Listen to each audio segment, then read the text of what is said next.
خالد بن ولید رضی اللہ تعالیٰ عنہ جنگ یمامہ میں حضرت خالد بن ولید رضی اللہ تعالیٰ عنہ نے ایک نعرہ لگایا تھا. اسے امام ابن جریر طبری نے تاریخ الامم والملوک میں اور ابن کثیر نے البدایہ والنہایہ میں اس روایت کو بیان کیا. اور یہ روایت کیا ہے؟ خالد بن ولید رضی اللہ تعالیٰ عنہ دو لشکروں کے درمیان آ جاتے ہیں اور کہتے ہیں مسلمانوں کا وہ مروجہ نعرہ جو اس وقت راج تھا وہ نعرہ لگاتے ہیں. اور وہ نعرہ کیا ہے؟ یا محمد یا محمد یا محمد. میرے آقا صلی اللہ علیہ وسلم کو خالد بن ولید رضی اللہ تعالی عنہ مدد کے لیے پکارتے ہیں، میرے آقا کے وصال کے بعد پکارتے ہیں. اور میرے آقا صلی اللہ علیہ وسلم کی یہ مدد فقط اس دور صحابہ یا دور رسالت میرے آقا صلی اللہ علیہ وسلم کے عہد مبارک تک خاص نہیں ہے. جب بھی پکارو گے میرے آقا مدد کریں گے. اسی کتاب میں یہ واقعہ نقل کیا گیا ہے. ایک عورت جو جب بھی زندگی میں کوئی خوف افزا چیز دیکھتی، جب بھی کوئی ڈراؤنی چیز دیکھتی، جب بھی اسے ڈر لگتا ہے نا، اپنی آنکھوں کو بند کر لیتی تھی. جب بھی کوئی تکلیف آتی، جب بھی کوئی پریشان آتی، آنکھوں پر ہاتھ رکھ لیا کرتی تھی، آنکھوں کو بند کر لیا کرتی تھی. اور کیا کہا کرتی تھی؟ آقا کو پکارتی تھی. محمد کا وظیفہ کیا کرتی تھی. محمد عربی صلی اللہ علیہ وسلم کو پکارتی تھی. کہا کہ اس عورت کا جب انتقال ہو گیا،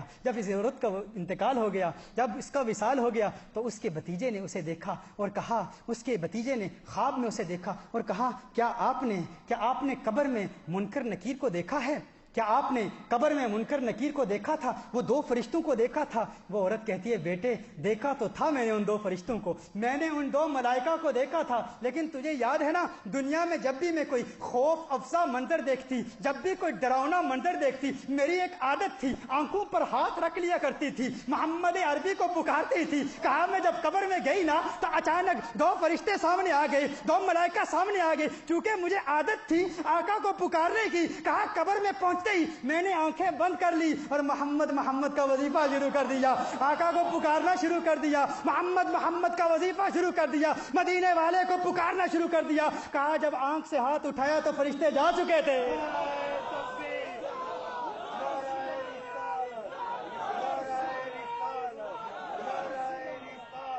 فرشتے جا چکے تھے. کیونکہ فرشتوں نے سوال کیا کرنا تھا؟ فرشتوں نے تو یہی پوچھنا تھا نا. اس کی وضاحت بھی کر دوں. کوئی یہ کہ فرشتے غائب کیسے ہو گئے؟ بھائی فرشتوں کا سوال ہی کیا ہے؟ سب سے اہم سوال بخاری میں جو آیا ہے وہ کیا ہے؟ ما کنت تقول فی ھذا الرجل. ارے اس محمد عربی کے بارے میں کیا کہا کرتا تھا؟ آمنہ کے لال کے بارے میں کیا کہا کرتا تھا؟ تو جو فرشتوں کا مین سوال تھا، جو انتہائی اہم سوال تھا، وہ فرشتوں نے پوچھا ہی نہیں. اسے عادت تھی آقا کو پکارنے کی، آنکھوں پر ہاتھ رکھا، محمد کا وظیفہ شروع کر دیا. اب فرشتوں نے اور کون سا سوال کرنا تھا؟ فرشتے چلے گئے کہ یہ تو ہے ہی میرے آقا کی دیوانی، اسے تو آقا سے پیار ہے. یہ صدائے یا رسول اللہ،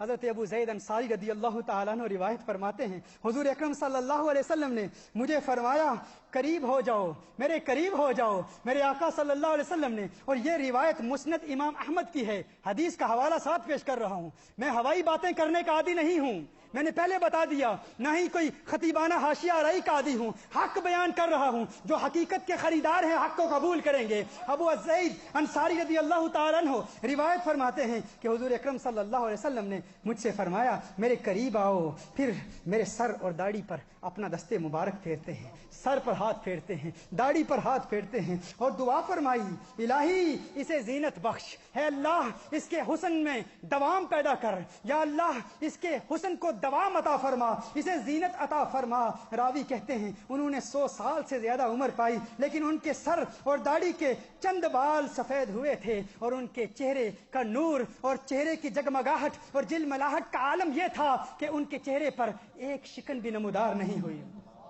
میرے آقا صلی اللہ علیہ وسلم حسن بھی عطا فرماتے ہیں. حسن مانگتے ہو تو بارگاہ مصطفیٰ سے طلب کرو. میرے آقا صلی اللہ علیہ وسلم حسن بھی عطا فرماتے ہیں. میرے آقا شفا بھی عطا فرماتے ہیں. اور حضرت زیال بن عبید بن حنظلہ رضی اللہ تعالی عنہ روایت فرماتے ہیں، وہ فرماتے ہیں حضرت حنظلہ رضی اللہ تعالی عنہ فرماتے ہیں کہ میں جب بچہ تھا تو میرے والد نے مجھے آپ صلی اللہ علیہ وسلم کے قریب کیا اور عرض کیا یا رسول اللہ صلی اللہ علیہ وسلم، آقا میرے کچھ بیٹے بالغ ہیں، کچھ بیٹے نابالغ ہیں، یا رسول اللہ صلی اللہ علیہ وسلم آقا اس بیٹے کو دعا دیجئے۔ میرے آقا صلی اللہ علیہ وسلم نے حضرت حنظلہ رضی اللہ تعالی عنہ کے سر پر ہاتھ مبارک رکھا۔ حضرت حنظلہ فرماتے ہیں میرے آقا نے یا تو یہ فرمایا کہ ہے اللہ اسے برکت دے، یا یہ فرمایا کہ سر میں برکت دے۔ حضرت زیاد بن عبید فرماتے ہیں یہی سیدنا حنظلہ رضی اللہ تعالی عنہ میں دیکھتا تھا کہ جن کو بارگاہ مصطفیٰ اور جن کو دستے مصطفیٰ، جن کو میرے آقا کے ہاتھ سے برکتیں ملی ہیں، یہی سیدنا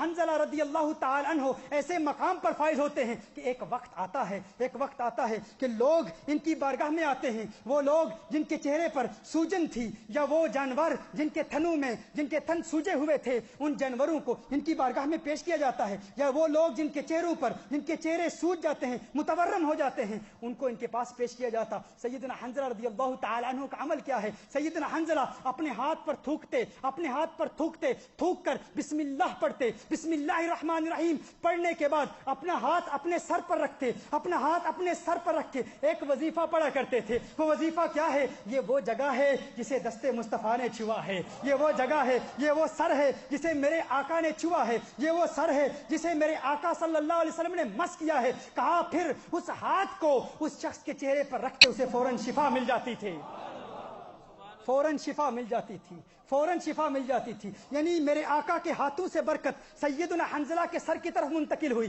سیدنا حنظلہ کے سر سے سیدنا حنظلہ کے تھوک مبارک کی طرف منتقل ہوئی، تھوک مبارک سے ہاتھ کی طرف منتقل ہوئی، اور ہاتھ مبارک سے مریض کی طرف منتقل ہوئی اور مریض کو شفا مل گئی۔ ارے جن کے غلاموں کے لعاب میں شفا ہے وہ خود شفا کیوں نہیں دیں گے؟ وہ خود مدد کیوں نہیں کریں گے؟ ام فاطمہ سکندریہ کا واقعہ پھر اسی کتاب کا حوالہ دے رہا ہوں۔ مدینہ المنورہ میں حاضر ہوتی ہیں آقا کی بارگاہ میں، پاؤں متورم ہو جاتے ہیں، پاؤں سوج جاتے ہیں۔ آقا صلی اللہ علیہ وسلم کی بارگاہ میں عرض کرتی ہیں مدینہ المنورہ میں موجود ہیں۔ آقا کے وصال کے بہت بعد کا واقعہ ہے۔ ام فاطمہ سکندریہ آقا کی بارگاہ میں حاضر ہوتی ہیں، عرض کرتی ہیں یا حبیبی یا رسول اللہ، یا حبیبی یا رسول اللہ، یا حبیبی یا رسول اللہ۔ آقا استغاثہ پیش کرتی ہوں، قافلہ مکہ المعظمہ پہنچ گیا ہے، یا رسول اللہ صلی اللہ علیہ وسلم میرے پاؤں کا حال دیکھیں، میری مدد فرمائیں۔ وہیں بیٹھی ہوئی ہیں آقا کی بارگاہ میں، عرض کرتی ہیں میری مدد فرمائیں۔ وہیں بیٹھی ہوئی ہیں ام فاطمہ سکندرہ سے ان کا تعلق ہے، وہیں بیٹھی ہوئی ہیں۔ اچانک دیکھتی ہیں تین جوان آتے ہیں، ایک کہتا ہے آپ اٹھیں، یہ کہتی ہیں میں اٹھ نہیں سکتی، وہ کہتا ہے آپ اپنی ٹانگیں پھیلائیں، یہ اپنی ٹانگیں پھیلاتی ہیں۔ وہ پاؤں کو دیکھتا ہے اور کہتا ہے یہ وہی ہے، پاؤں کو دیکھتا ہے اور کیا کہتا ہے؟ یہ وہی ہے، یہ وہی ہے، یہ وہی ہے۔ کون ہے یہ؟ کہتی ہیں پھر مجھے اٹھاتے ہیں، سواری پر بٹھاتے ہیں، مکہ المکرمہ لے جاتے ہیں۔ راستے میں پوچھتی ہوں جوان سے تو ہے کون؟ کہا میں نے آقا کا دیدار کیا تھا۔ آقا نے فرمایا میری ایک عاشقہ، مجھ سے محبت کرنے والی، میری ایک دیوانی میرے مزار پر بیٹھی ہوئی ہے، مجھ سے مدد مانگ رہی ہے، اس کے پاؤں متورم ہو چکے ہیں، جاؤ اسے اٹھاؤ اور مکہ المکرمہ پہنچا دو۔ آج بھی میرے آقا صلی اللہ علیہ وسلم ہر بیماری سے شفا عطا فرماتے ہیں، جو مانگو گے میرے آقا عطا فرماتے ہیں۔ نابغہ جادی کو میرے آقا نے دعا دی، راوی کہتے ہیں ان کے چہرے میں اتنی چمک تھی، اتنا نور تھا، جس طرح پہاڑوں پر برف پڑی ہوتی ہے، ان کی سفیدی لوگ دیکھتے ہیں، اس طرح ان کے چہرے پر نور تھا آقا کی دعا کی وجہ سے۔ شرک نہیں ہوتا، آقا کو پکارنا شرک نہیں ہے، او آقا کو پکارنے کی عادت بنا لیں۔ آخر میں ایک واقعہ آپ کے گوش گزار کرتا ہوں اور پھر اجازت چاہتا ہوں۔ ایک یہودی بچہ تھا، اسے آقا سے پیار ہو گیا تھا۔ ایک یہودی بچہ تھا، نوجوان ہے، بڑا حسین و جمیل ہے۔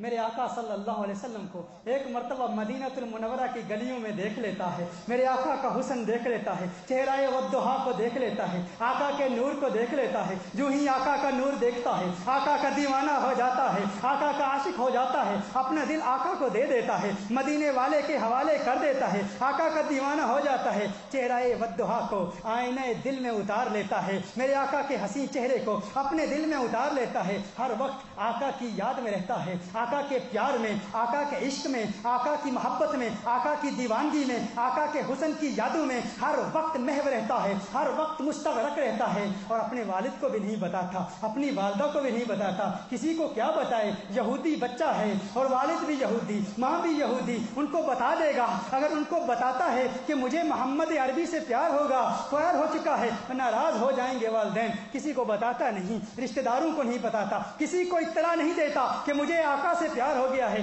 کبھی کبھی چپکے چپکے اپنے گھر سے نکل آتا، بکریاں چرانے کے بہانے مدینہ المنورہ کی گلیوں میں آتا، مسجد نبوی شریف کے دروازے سے آقا کو دیکھ لیا کرتا تھا، آقا کے حسن کو دیکھ لیا کرتا تھا، کونین کے والی کے نور کو دیکھ لیا کرتا تھا، آقا کیسے صحابہ کے ساتھ بیٹھتے ہیں، آقا چاند کی طرح ان ستاروں کے درمیان چاند کی طرح آقا کی چمک دمک دیکھتا تھا۔ اور وہ کیسا حسین منظر ہوگا جب آقا صحابہ کرام علیہم رضوان کے درمیان موجود ہوں گے، اور اوپر سے سورج بھی دیکھ رہا ہوگا اس منظر کو، سورج بھی دیکھ رہا ہوگا اس منظر کو، اور چاند کی چاندنی بھی دیکھ رہی ہوگی حسن مصطفیٰ کو۔ اور چاند کی چاندنی کیا مقابلہ کرے میرے آقا سے؟ چاندنی شرماتی ہے آقا کا دامن دیکھ کر، خلد للچا جائے گی طیبہ کا گلشن دیکھ کر، اور مسکرائے چاند ان کی ایڑیوں کو چوم کر، آ گرے کالی گٹا زلفوں کا ساون دیکھ کر۔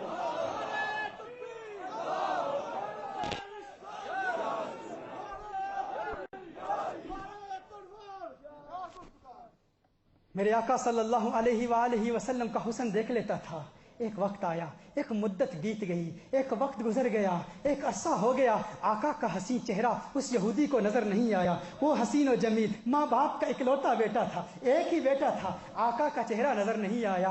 آقا کے دیدار کی تمنا میں بڑا پریشان تھا، یہاں تک کہ بیمار ہو گیا، اس قدر بیمار ہو گیا کہ چہرے کا رنگ اتر گیا۔ اور عشق کا رنگ بھی کیا نرالا رنگ ہوتا ہے، جب عشق کا رنگ چڑھتا ہے سب رنگ اتار دیتا ہے، سارے رنگ اتر گئے۔ وہ پھول کی طرح چمکنے دھمکنے والا، مہکنے والا، وہ چمکنے دھمکنے والا نوجوان کانٹے کی طرح سوکھ گیا، اتنا کمزور ہو گیا، اتنا بیمار ہو گیا کہ بستر علالت کو بچھونا بنا لیا، اتنا بیمار ہو گیا کہ بستر پر آ گیا۔ والدین پریشان، ماں باپ پریشان، رشتہ دار پریشان، اطباء کو بلا رہے ہیں، حکیموں کو بلا رہے ہیں، ارے کوئی تو اس کے مرض کا علاج بتائے، کوئی تو اس کا علاج کرے، اس کا علاج کیا ہے؟ انہیں کیا پتا، وہ تو جسم کا علاج کر رہے ہیں، یہ تو اپنا دل محمد عربی کو دے بیٹھا ہے، یہ اپنا دل آقا کو دے چکا تھا۔ حسین تھا، جمیل تھا، ماں باپ کا اکلوتا بیٹا تھا، ماں باپ پریشان ہیں، کیا کریں؟ بیٹا اس قدر بیمار ہو گیا ہے، اور یہ بیماری کا عالم، بیماری اتنی بڑھتی چلی گئی، اتنی بڑھتی چلی گئی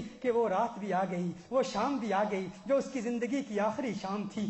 آقا کے پیار میں گھائل ہو چکا تھا، آقا کے عشق میں گھائل ہو چکا تھا، اتنا بیمار ہو چکا تھا کہ بستر مرگ تک پہنچ چکا تھا۔ مرنے کا وقت آ گیا، بڑی مشکل سے آواز بھی ختم ہو گئی، اب کچھ کہنا چاہتا ہے کہہ بھی نہیں پاتا، آقا کی بارگاہ میں پیغام پہنچانا چاہتا ہے، پیغام تک نہیں پہنچا سکتا۔ بڑی ہمت کی، بڑی کوشش کی، اور پھر بڑی ہمت سے کچھ کہنے کی کوشش کی۔ والد قریب کھڑے ہیں، والد قریب کھڑے ہیں، کان لگاتے ہیں، کان قریب لاتے ہیں، یہ کیا کہنا چاہتا ہے؟ والد کی سمجھ میں نہیں آتا، مزید ہمت پیدا کرتا ہے اور والد تک ایک پیغام پہنچاتا ہے، کہتا ہے میرے والد محترم، ایک وعدہ کیجیے، ایک وعدہ کیجئے، ایک وعدہ کیجئے، میں تو دنیا سے جا رہا ہوں، میں تو دنیا سے رخصت ہو رہا ہوں، ایک وعدہ کیجئے، میری ایک خواہش ہے، میری ایک تمنا ہے، میری ایک آرزو ہے، کیا وہ آرزو پوری کر دیں گے آپ؟ کیا وہ خواہش پوری کر دیں گے آپ؟ والد نے کہا ارے میرے بیٹے، ارے میرے بیٹے، ہے میرے جگر، ہے میرے چاند، ہے میری آنکھوں کے تارے، تو دنیا سے جا رہا ہے، میرا ایک ہی تو بیٹا ہے تو، اور تو خواہش بیان کر رہا ہے،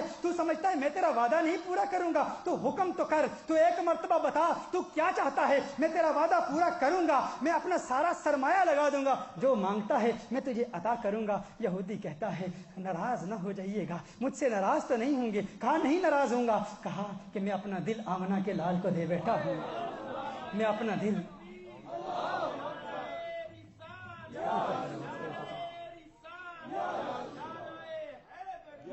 کہا میں اپنا دل آمنہ کے لال کو دے بیٹھا ہوں، میں حضور اکرم صلی اللہ علیہ وسلم کا عاشق ہو چکا ہوں، وہ جو اسلام کا پرچار کرتے ہیں، وہ جو اسلام کا پیغام پھیلاتے ہیں، میں ان کا دیوانہ ہو چکا ہوں، میں ان سے محبت کرتا ہوں۔ ہے میرے والد آپ ناراض تو نہیں ہوں گے، میری ایک تمنا ہے، میری ایک آرزو ہے، کسی طرح آقا کی بارگاہ تک پیغام پہنچا دیں، آقا کو بتا دیں ان کا ایک یہودی دیوانہ ہے، ایک یہودی ان کا عاشق ہے، آج دنیا سے جا رہا ہے، اس کی ایک تمنا ہے ایک مرتبہ آقا آپ کا دیدار ہو جائے، ایک مرتبہ آپ کا حسین چہرہ دیکھ لوں۔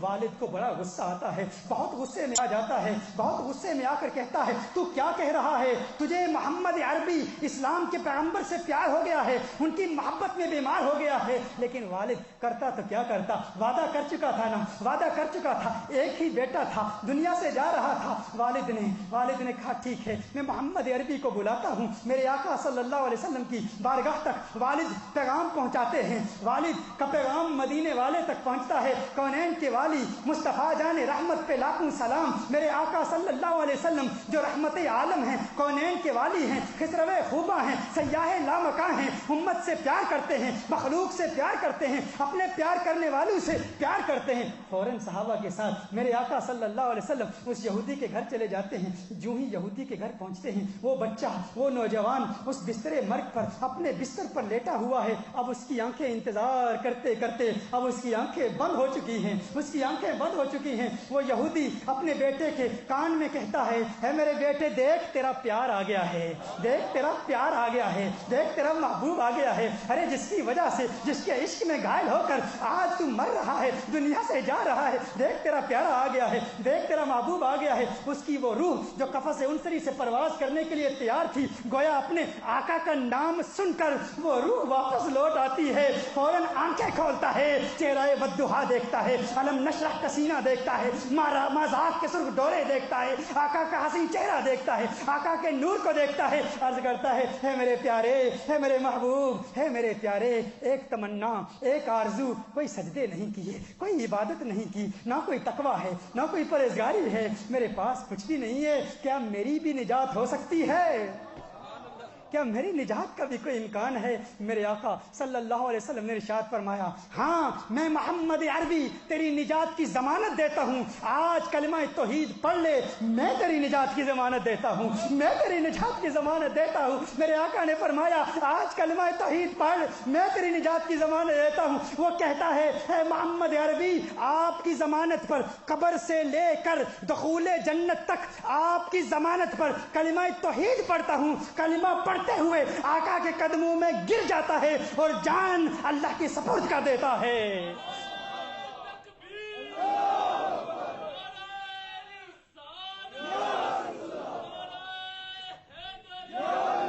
کیسا خوش قسمت ہے وہ دیوانہ، کیسا خوش قسمت ہے وہ عاشق، آقا کی بارگاہ میں آقا کے قدموں میں گرتا ہے اور اس کی روح قفس انصری سے پرواز کر جاتی ہے، کلمہ طیبہ پڑھتا ہے۔ یہودی کا باپ، اس یہودی بچے کا باپ، اب وہ یہودی نہیں، اب وہ صحابی بن گیا ہے، اب وہ صحابی بن گیا ہے، اب وہ صحابی بن گیا ہے۔ اس کا والد کہتا ہے اب اس کا جنازہ، اب اس کی تجہیز و تکفین اب یہ آپ کے ذمے ہے، اب یہ اہل اسلام کی امانت ہے، اس کا جنازہ اب ہمارے گھر سے نہیں اٹھایا جائے گا، آپ اس کا جنازہ لے جائیں۔ میرے آقا صلی اللہ علیہ وسلم اس کی ذمہ داری لیتے ہیں، میرے آقا صلی اللہ علیہ وسلم اس کا جنازہ اٹھواتے ہیں، اور پھر جب اس کی تجہیز و تکفین اور جب اس کو کفن پہنایا جا چکا ہے، دیکھتے ہیں لوگ کہ ہر طرف اسی عاشق کا شہرہ ہے، ہر طرف اسی کا چرچا ہے، اسی کی شہرت ہے، لوگ اسی کے تذکرے کر رہے ہیں۔ مدینہ المنورہ کے مضافات سے، ارد گرد کے قریب علاقوں سے لوگ جمع ہو رہے ہیں، ہر طرف ایک ہی بات ہے، سنا ہے ایک یہودی صحابی بن گیا ہے، ایک یہودی صحابی بن گیا ہے، ایک ایسا عاشق جس نے ایک لمحے کے لیے آقا کو دیکھا، اسے عشق کا صلہ کیا ملا، عشق کا انعام کیا ملا، ایک لمحے کے لیے آقا کو دیکھا، غوث اعظم سے بھی بلند و بالا مقام پر فائز ہو چکا ہے۔ بابا فرید کے مجاہدے، بابا فرید کی ریاضتیں، خواجہ خواجگان کا تقویٰ، خواجہ خواجگان کی خدمت خلق، اولیاء کاملین کا تقویٰ، بہاؤالدین زکریا ملتانی کی عبادتیں، بہاؤالدین نقشبند کا تقویٰ، ان کی پرہیزگاری، اولیاء کاملین کا تقویٰ، تمام اولیاء کا تقوی، تمام کی پرہیزگاری کو ترازو کے ایک پلڑے پہ رکھ دو، اس کا ایک عمل ترازو کے دوسرے پلڑے پہ رکھ دو، اس کا یہ عمل وزنی ہے، اس کا عمل کیا ہے؟ اس نے آقا سے پیار کیا اور اس پیار میں آقا کا دیدار کیا اور دیدار میں ایمان لایا اور ایمان لا کر اس دنیا سے چلا گیا۔ وہ غوث اعظم سے بڑا، وہ داتا علی حجویری سے بڑا، وہ بابا فرید سے بڑا، وہ خواجہ غریب نواز سے بڑا، کیونکہ عشق نے اسے صحابی بنا دیا ہے۔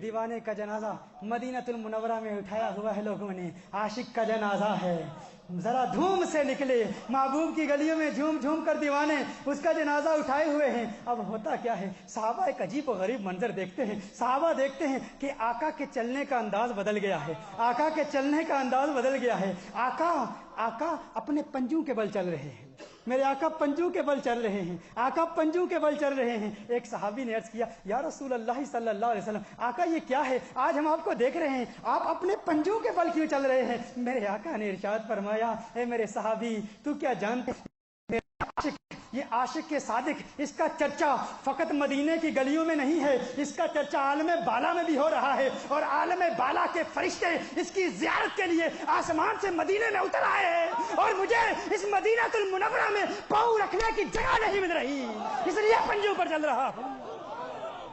عالم بالا کے فرشتے زمین پر آگے میرے آقا ارشاد فرماتے ہیں، اتنی کثرت سے آئے ہیں کہ میں پنجوں کے بل چل رہا ہوں۔ میرے آقا صلی اللہ علیہ وسلم جنت البقیع میں اسے لے جاتے ہیں۔ جنت البقیع میں جب اسے قبر میں اتارا جاتا ہے، صحابہ ایک عجیب و غریب منظر دیکھتے ہیں۔ میرے آقا صلی اللہ علیہ وسلم جب قبر میں اترتے ہیں کافی دیر لگا دیتے ہیں۔ آقا کافی دیر کے بعد قبر سے باہر تشریف لاتے ہیں۔ آقا کے ماتھے پر، آقا کی جبین پر پسینہ چمک رہا ہے، موتیوں کی طرح پسینہ چمک رہا ہے، پسینے کی چمک دمک صحابہ دیکھ کے عرض کرتے ہیں، یا رسول اللہ صلی اللہ علیہ وسلم، لگتا ہے بڑی مشقت اٹھانی پڑی، آقا اتنی دیر کیوں لگ گئی؟ میرے آقا نے ارشاد فرمایا، دراصل بات یہ ہے کہ اس کی موت کے وقت جب یہ اس دنیا سے رخصت ہو رہا تھا، مجھ سے اس نے ایک ضمانت لی تھی۔ ضمانت کیا تھی؟ کہ میں کلمہ توحید پڑھ رہا ہوں، اس ضمانت سے کہ آپ قبر سے جنت تک میرے داخلے کی ضمانت دیتے ہیں۔ چونکہ میں نے ضمانت دی تھی، میری اس ضمانت کو پائے تکمیل تک پہنچانے کے لیے آسمان سے حوریں اتر آئی ہیں اس کی قبر میں، اور جب اسے قبر میں رکھا گیا تو اس کے چہرے کی بلائیں لینے کے لیے بے تحاشا حوریں اس کے چہرے کی طرف بڑھ رہی تھی۔ آقا ارشاد فرماتے ہیں، اس لیے بہت دیر ہو گئی اور میرے جسم سے پسینہ نکل رہا تھا، اور میرے جسم کے پسینے اس کے کفن پر میرے پسینے کے قطرات ٹپکے ہیں۔ میرے آقا نے ارشاد فرمایا، میرے پسینے کی برکت سے اب قیامت تک اس کا کفن مہکتا رہے گا، اس کا جسم مہکتا رہے گا۔